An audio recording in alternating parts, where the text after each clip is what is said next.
See this cigarette? I bought it at a convenience store. I believe I bought it at the Shell station, which is run by a guy from Pakistan. That's great. No complaints. We're buddies. And another store that I shop at is run by people who appear to be Arab or Muslim. Uh, I suppose they're from Iraq or somewhere. I didn't ask him. I didn't care. He's polite. He's got low prices, and I enjoy shopping there. I have no complaints at all. And suppose you're a black man, or suppose you're a Latino woman. Are you aware of a lack of diversity in this country? There is a political party that says we need more diversity, more diversity. We need fewer white Europeans, especially white European males. It looks to me that we have plenty of diversity. And as far as which race is superior, uh, there are good and bad people of every race. I am not interested in determining which race is superior. I'm wanting to point out and share with you the fact that this country is superior. The United States of America is a country and an idea worth preserving. This country and its idea is founded on a document called the Constitution. The main thing the Constitution does is to limit the power of the federal government. Marxism, on the other hand, quite contrary to the Constitution, advocates a big government and plenty of government control. When the government wants to give you health care, for example, you're going to wait in line for the health care that the government decides you need because the government is the payer. You're not paying for the health care. The doctors and the medical system have got to please the one who pays their bills, which will be the federal bureaucracy. You can grasp this. It's like waiting in line to get your driver's license. This is just a fact of life. Um, if the Pakistani or the Arabic guy knew he had to please me, he would be eager to provide me with the product I want at the price I'm willing to pay. But when the government controls everything, you get whatever they decide that they want you to have.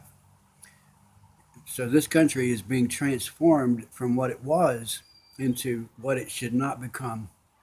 And one way they intend to increase diversity is by bringing in illegal aliens and giving them citizenship. Why? Why? Oh, because they are Native Americans. They got here first. I want to point out to you that these people probably did not get here first. And I want to use an illustration. I got a piece of plywood here. I made this for myself because I wanted to put things in perspective for myself. This plywood is about 7 feet tall. I've got it divided into sections. This right here is from 7,000 years ago to 8,000 years ago, 9,000 years ago, 10,000 years ago. Right here, I put a piece of red tape. That's at the 13,000 level. And you notice I've got it marked YD, Younger Dryas. What's the relevance of all this in the debate over immigration? I propose that a meteor impacted North America and created the Younger Dryas cold spell because the meteor filled the atmosphere with high altitude ice crystals that remained in the air for a considerable period of time, blocking out most of the sunlight or a significant amount of sunlight, kept the earth cooler as it was warming up out of the ice age.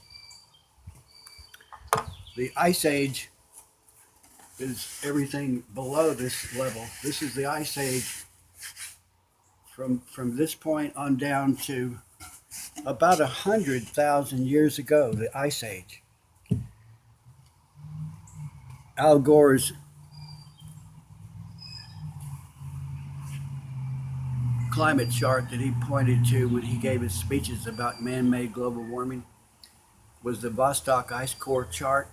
It showed spikes of warming that occurred every 100,000 years, and we're presently in one of these warm periods called an interglacial as opposed to a glacial episode. The glacial episodes we commonly refer to as ice ages.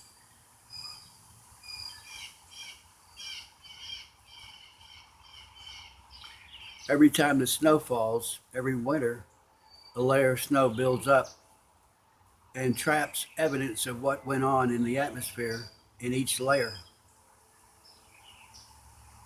13,000 years ago, or more precisely 12,700, 12,800, there is platinum dust trapped in the ice cores worldwide, which indicates the possibility of a meteor impact.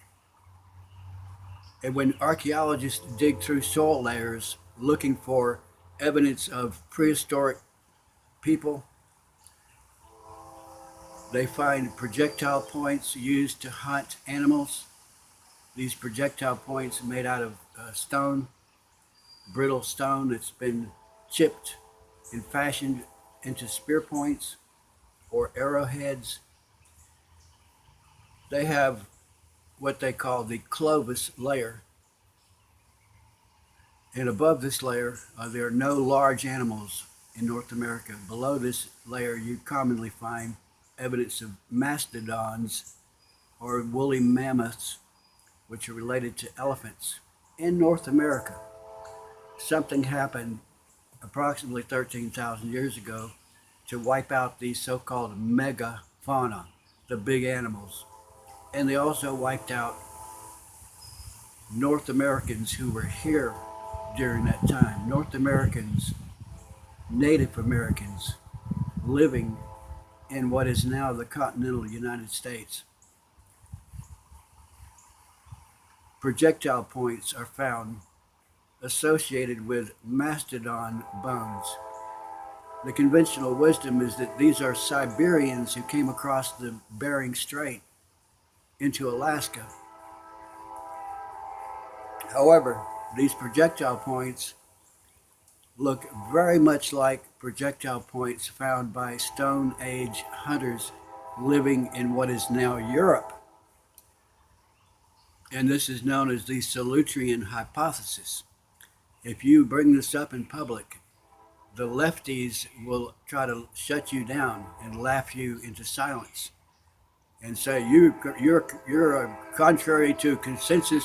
The scientific consensus says that Asians came over to North America first, and the Europeans didn't come here until after Columbus. Well, that's what you've been taught. You've been taught in grade school. Turns out the evidence points the other way. The North Atlantic was frozen. People could easily walk across the Pacific, across the Atlantic. They could walk across. They could go across in boats. The presence of these Solutrean-style projectile points is evidence that Europeans contributed to the Native American population. And if so, then what claim do the Latinos have to citizenship in this country? If it's true that these projectile points show a European influence, then it doesn't matter which race is superior. What we're talking about is which country is superior. The United States of America, founded on the Constitution with limited government, is what is superior, and that is what we should preserve. And we should vote these Marxists out of office, do without the welfare, which will turn you into a dependent class of beggars. Americans think for themselves. Americans provide for themselves. Americans don't need big government, and smart Americans know that big government is the problem, not the solution.